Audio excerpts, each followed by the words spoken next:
I'm Shoestring Jane and welcome back to my channel. Today I thought I would look at another couple of favourite frugal recipes that I've cooked over the years and continue to cook, so I hope you'll enjoy them too. No, I haven't costed them out, but neither of them cost that much, so I hope you'll enjoy them. On we go. So the first of my frugal recipes is a farmhouse fruit cake. And I've been making this for years. I have no idea where it originated. A friend gave me the recipe to start with and I wrote it down, and I have had it stuck to the front of a baking book ever since. And it's all in pounds and ounces, so that's how long I've had it for. I still think in pounds and ounces actually. It's quite difficult for me to think in metric even now, even though I use a lot of recipes that are metric. It's very easy to chuck it all in and whisk it up sort of recipe. It's relatively cheap. It uses things that most people would have in the cupboards, so that's quite good really and easy. And it's adaptable, like for example it's supposed to be mixed fruit, dried mixed fruit. I haven't got any dried mixed fruit, I've only got sultanas which need using up, but it will be fine, so I'm going to use sultanas. So I'll show you what goes in it, and then it will cook for about an hour and a half on a very low heat in the oven. So here goes. So I'll try and convert as I go. I've done approximate conversions into metric. So I've got, to start with, I've got self-raising flour. I've got 8 ounces, which is about 220 grams. And into that I'm going to add my fruit. So that's 12 ounces of mixed fruit, which is about 350 grams. Some brown sugar. So soft brown sugar, that's 5 ounces or about 150 grams. That goes in as well. I want a good teaspoon of mixed spice. I love this stuff. A good teaspoon of that. And then some softened butter or margarine, 5 ounces, so again about 150 grams. That in as well. I've used margarine just because I had some.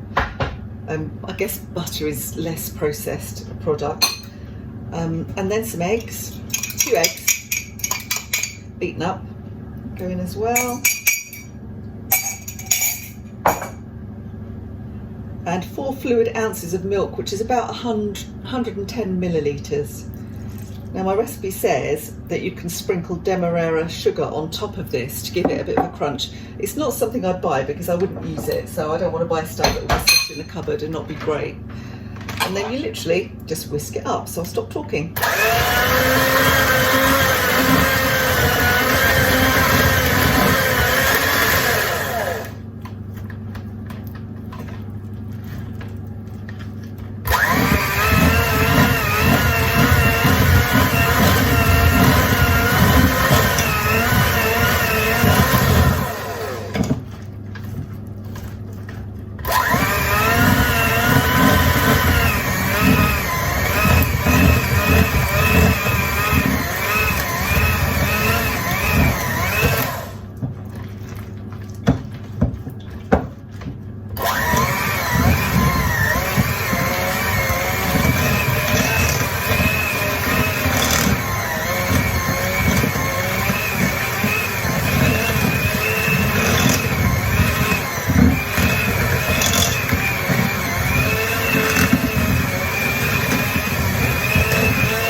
That's pretty much it. So it's quite a sort of solid consistency, and I'm going to put that in a greased tin. I have only lined the bottom. I find it doesn't actually stick that much, so I'm going to put it in there, and then I'll show you that before it goes in the oven.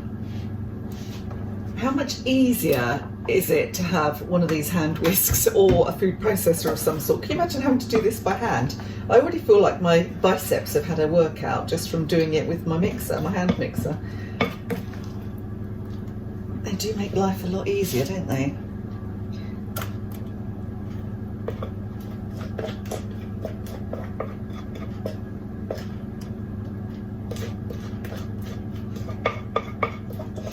So the recipe says to put this into an 8-inch baking tin, which I can't think what that is in centimetres.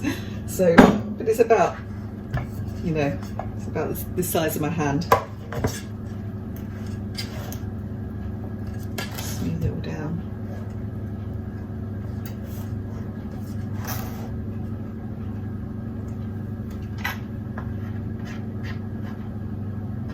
And that's it. It's so easy to make. And it's just really nice. I've made a gluten-free version of this as well with almond flour, and it's really good. It comes out perfect. Just move all the mess again. So that will go into a low oven, gas mark 2 or 150 Fahrenheit. Not sure what that is in centigrade, sorry if you're doing that.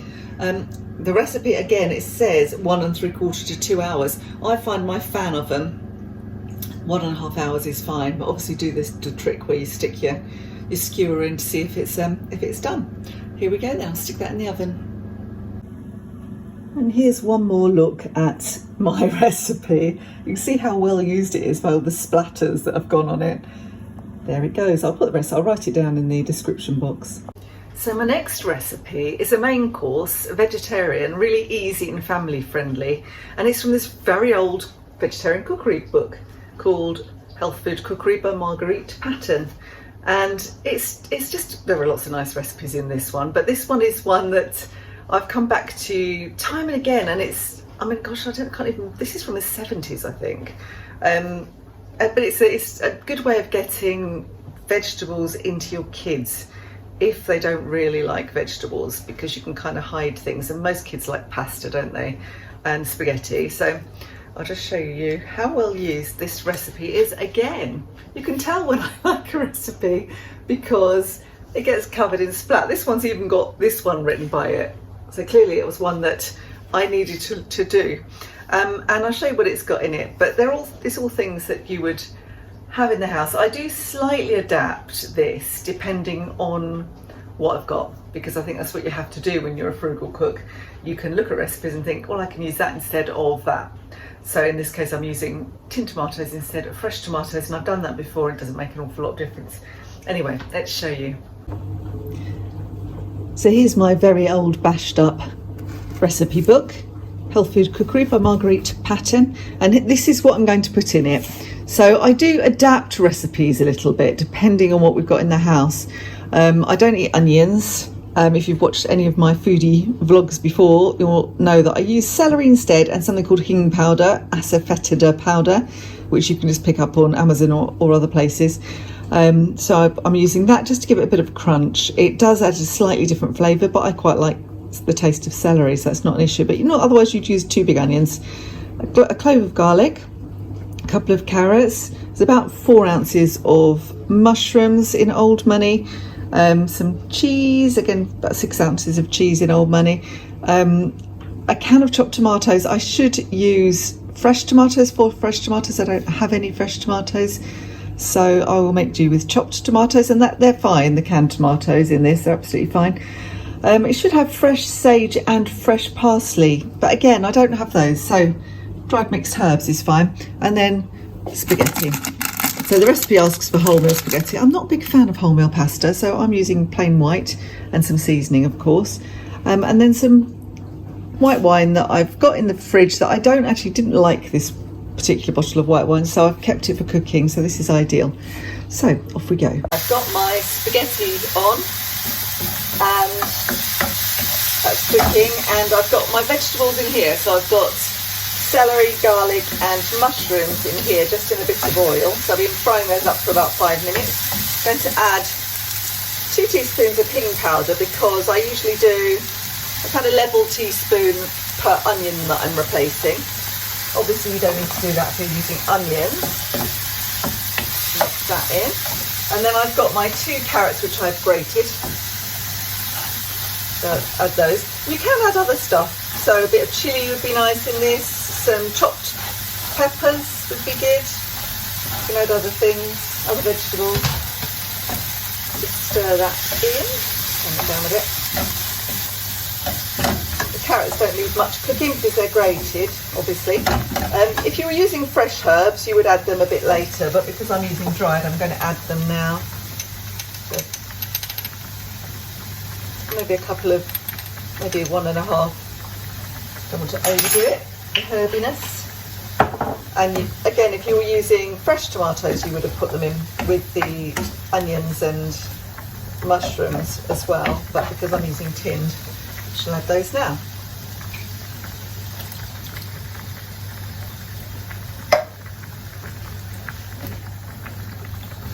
So it's starting to make a good vegetable sauce, which is going to get mixed with the spaghetti. And then finally, the white wine. This is optional. You could use stock instead if you don't like using alcohol, if you don't have any, or cider is the other thing you can use. So let's get that, bring that to the boil. So I haven't worked out the what my pounds and ounces are in metric, so I'll do that in the description box. Basically, I would have used 4 large tomatoes. I'm using 1 can of tomatoes, 2 to 4 ounces of mushrooms. I've gone for 4 ounces. 2 ounces is barely worth using. 1 to 2 carrots. Again, I've gone for 2 carrots. 1/4 of a pint of white wine. You could use cider or stock. You've got your seasoning, which I haven't added yet, but I'm going to do in a minute. 1/2 teaspoon of chopped sage. I think that's quite an odd choice for a pasta dish, but I have used it in the past and it worked. 2 tablespoons of fresh chopped parsley. So as I say, I'm using dried herbs. 8 ounces of wholemeal spaghetti, and 4 to 6 ounces of cheddar cheese, which goes on at the end. So I've got my cheese ready to grate. So the other thing I need to use at this point is lots of salt and pepper.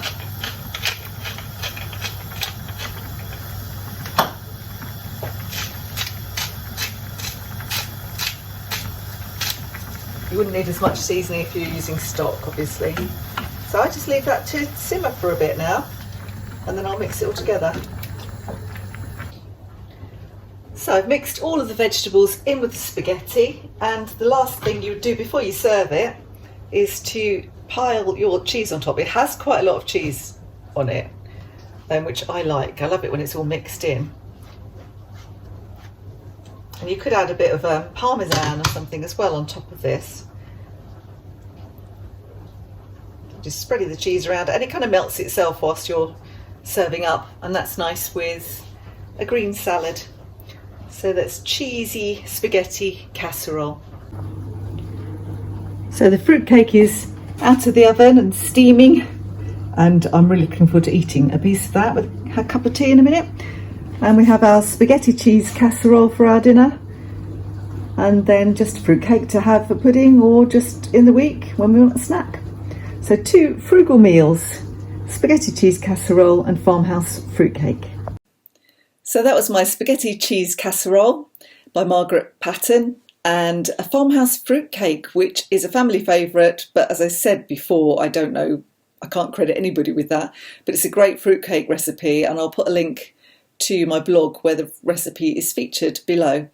So I hope you enjoyed these. Let me know what your favourite frugal recipes are, and if you liked this, don't forget to give me the thumbs up and subscribe if you've got all the way to the end and you haven't subscribed. I would love it if you would help me grow my channel and subscribe. And don't forget to turn on your notifications bell, because then you will know when I publish a new video. Until next time, I'll see you for now. Bye.